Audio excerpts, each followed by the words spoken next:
한국 인터넷 커뮤니티에는 다양한 공포썰이 많이 올라오지만 그 중에서도 특히나 오싹한 한 가지 이야기를 풀어보겠습니다. 이 이야기의 배경은 경기도의 외딴 마을이며 주인공은 평범한 대학생 민수입니다. 긴 방학을 맞아 민수는 할머니 댁을 방문하기로 했습니다. 그곳은 인터넷도 제대로 연결되지 않는 시골 마을로 민수에게는 어릴 적 여름 방학의 추억이 담긴 곳이었습니다. 방학 첫날 민수는 서울에서 기차를 타고 몇 시간을 달려 할머니 집에 도착했습니다. 할머니는 언제나처럼 따뜻하게 민수를 맞아주셨고 맛있는 저녁 식사가 그를 기다리고 있었습니다. 하지만 이번 방문에 민수는 이상한 느낌을 지울 수 없었습니다. 집안은 어딘가 모르게 습기가 많았고 공기는 무겁게 느껴졌습니다.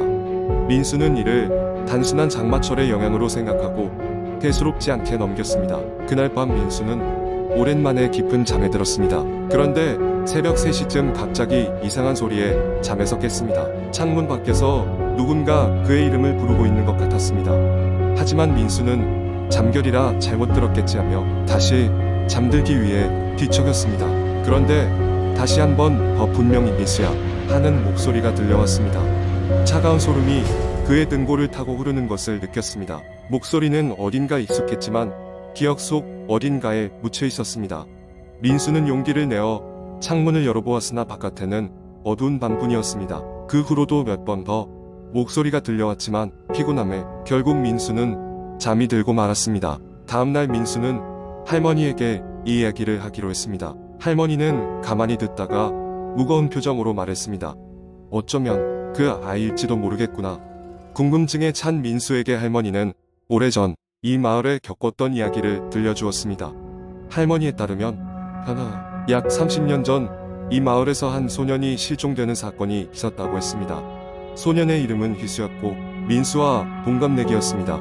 어느 날 희수는 집 앞 작은 숲에서 놀다 실종되었는데 그 후로는 아무도 그를 보지 못했다고 합니다. 마을 사람들은 처음엔 경찰에 신고도 하고 수색도 했지만 결국 찾지 못했습니다. 그 후로 누구도 그 숲에 가까이 가려 하지 않았다고 합니다.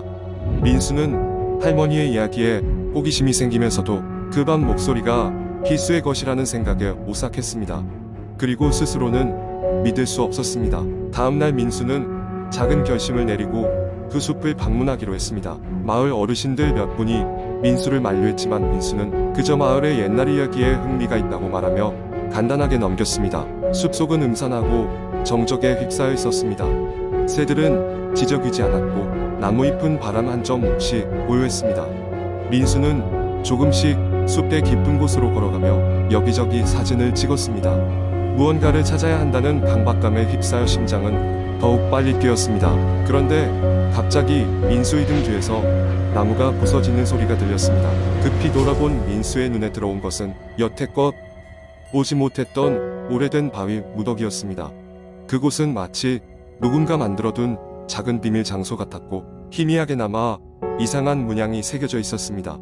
민수는 공포와 흥미가 교차하는 마음을 품고 바위에 다가갔습니다. 그 순간 민수의 머릿속에 문득 어린 시절의 기억 하나가 스쳐갔습니다. 할머니 집에서 놀던 어느 여름날 자신과 함께 뛰어놀던 한 소년의 모습이 눈앞에 생생히 그려졌습니다. 그리고 그 소년이 그날 이후로 더 이상 만날 수 없었던 친구 희수였다는 것을 깨달았습니다. 바위 앞에서 민수는 마치 어떤 힘에 끌린 듯 바닥에 앉아 조용히 손을 얹었습니다. 손을 겹쳐 놓은 자리에서 민수는 기묘한 냉기를 느꼈습니다. 그리고 그 순간 다시 한번 민수야 하는 익숙한 목소리가 머릿속 깊이 울려 퍼졌습니다. 이번에는 분명히 두렵지 않은 평화로운 감각이었습니다. 민수는 그저 혼자만의 착각이라 여겼지만 그날 이후로 더 이상 그 목소리를 듣지 못했습니다. 방학은 빠르게 지나갔고 민수는 다시 서울로 향했습니다. 하지만 마지막 날 숲을 다시 한번 돌아보며 민수는 조용히 속삭였습니다. 희수야 잘 지내? 예. 마을에서 가끔씩 전해 들리는 미스테리한 이야기 중 하나로 담았습니다. 이제는 아무도 그 숲에 들어가려 하지 않지만 민수에게는 잊을 수 없는 여름의 기억으로 남아 있었습니다. 할머니는 민수에게 미소 지으며 말했습니다. 그 아이가 잘 갔나 보구나. 민수는 말없이 고개를 끄덕였습니다. 그리고 그 숲의 기억은 민수에게서만 맴돌다가 세월의 흐름에 따라 조용히 전설로 남게 되었습니다. 두 번째 이야기. 어느 날 나는 평소처럼 인터넷을 돌아다니며 시간을 보내고 있었다. 그러다 우연히 한 포럼에서 공포썰 게시판을 발견하게 되었다. 나는 원래부터 공포 이야기를 좋아했기 때문에 흥미로운 마음으로 그곳을 클릭했다. 첫 번째로 읽은 이야기는 한 시골 마을에서 벌어진 일이었다. 그 마을에는 오래된 폐가가 하나 있었고 마을 사람들은 그곳이 귀신이 나오는 집이라며 가까이 가지 않았다. 그런데 어느 날 도시에서 온 한 젊은이가 그 집에 들어가게 되었다. 그는 친구들과 내기를 했는데 폐가에서 하룻밤을 지내고 오면 큰 돈을 주겠다는 것이었다. 그는 그 돈이 필요했기 때문에 두려움을 무릅쓰고 폐가로 들어갔다. 집안은 음산한 분위기로 가득 차 있었다. 먼지가 가득한 바닥, 금이 간 벽, 낡은 가구들이 그곳이 오래도록 방치된 장소임을 보여주고 있었다. 그는 긴장된 마음을 달래려 애쓰며 거실 구석에 자리를 잡고 앉았다. 처음 몇 시간은 아무 일도 일어나지 않았다. 그러나 한밤중이 되자 이상한 소리가 들려오기 시작했다. 처음에는 바람 소리겠거니 생각했던 그는 소리가 점점 또렷해짐을 느꼈다. 그것은 누군가가 지하에서 벽을 긁는 소리처럼 들렸다. 불안감에 휩싸인 그는 소리의 출처를 확인하기로 결심했다. 조심스럽게 지하실로 내려가자 그는 깜짝 놀라고 말았다. 지하실 바닥에 낡고 오래된 문이 있었던 것이다. 강한 호기심에 이끌린 그는 문을 열어보기로 했다. 그는 힘을 주어 문을 밀었고 삐걱거리는 소리와 함께 문은 천천히 열렸다.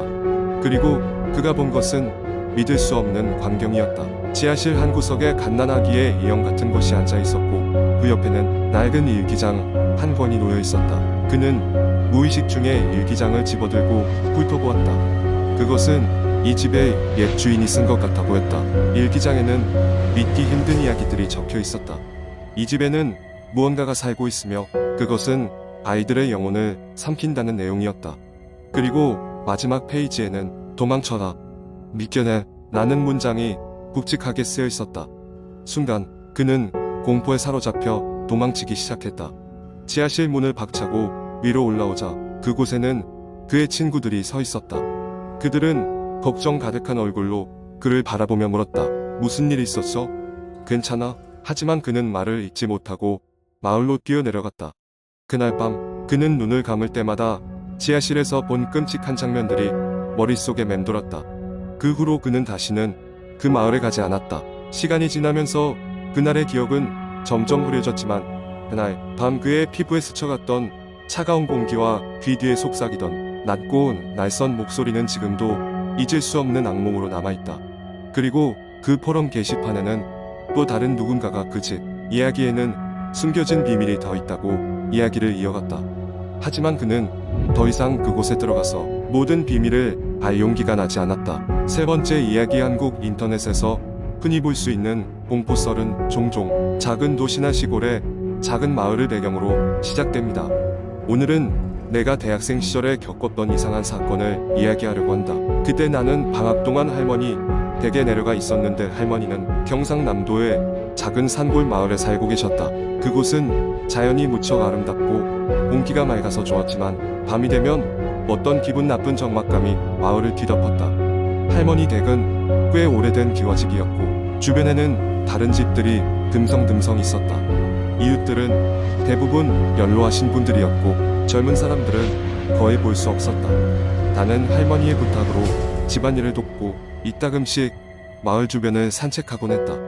어느 날 밤 유난히 잠이 오지 않던 나는 할머니 댁의 작은 다락방에서 책을 읽고 있었다. 그때 시계는 자정을 조금 넘기고 있었고 창문 밖으로는 달빛이 희미하게 비춰들었다. 갑자기 어딘가에서 아이 우는 소리가 들려왔다. 처음에는 바람 소리인가 싶었지만 너무 선명했다. 나는 창문을 열고 귀를 기울였지만 마을은 너무 조용했다. 이상하다고 생각한 나는 책을 덮고 잠을 청했다. 다음날 길에서 만난 할머니의 이웃에게 어젯밤의 소리에 대해 물어보았지만 아무도 그런 소리를 들은 사람이 없었다. 그저 내가 잘못 들었거나 꿈속에서 들은 것일 거라고 웃어넘겼다. 그러나 그날 밤 그리고 그 다음 날 밤에도 같은 시간에 똑같은 아이의 울음소리가 들려왔다. 나는 점점 불안해졌다. 그래서 용기를 내어 할머니에게 그 사실을 이야기했다. 할머니는 나의 말을 듣고는 깊은 한숨을 쉬셨다.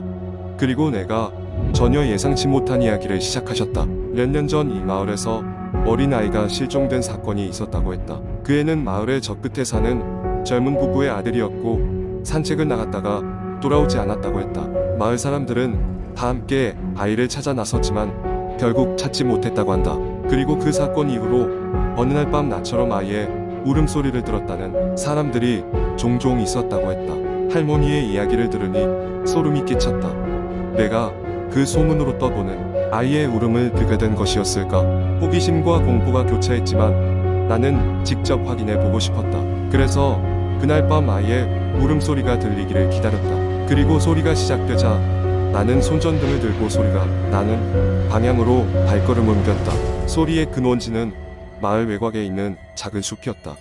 숲은 어둡고 음산했지만 울음소리는 점점 더 가까워졌다. 나는 그 소리를 쫓아 숲속 깊이 들어갔다. 그러다 갑자기 소리가 또 그쳤다. 주위를 둘러보니 나는 어느새 작은 공터에 서 있었다. 그곳은 무언가 오래된 것이 묻혀있는 듯한 느낌을 주는 아무것도 없는 빈터였다. 여기까지 오니 무언가 잘못되었다는 직감이 들었다. 그 순간 뒤에서 바스락거리는 소리가 들렸다. 깜짝 놀라 뒤돌아보니 아무것도 보이지 않았다. 이제는 두려움이 몰려왔다. 나는 황급히 그곳을 빠져나와 할머니 댁으로 돌아왔다. 그 후로 나는 다시는 그 소리를 쫓아가지 않았다. 마을 사람들은 여전히 그날 밤의 이야기를 듣고는 미신이라고 생각하려 했다. 하지만 나에게는 그 밤의 경험이 지금도 잊히지 않는다. 마을에 여전히 남아있는 누군가의 한서린 울음이었을까? 아니면 그저 바람에 흔들리는 나무들의 장난이었을까? 하지만 그때 느꼈던 소름 돋는 정적과 두려움은 여전히 생생하다. 그 뒤로 할머니 댁을 방문할 때면 나는 항상 해가 지기 전에 집으로 돌아오고 만다.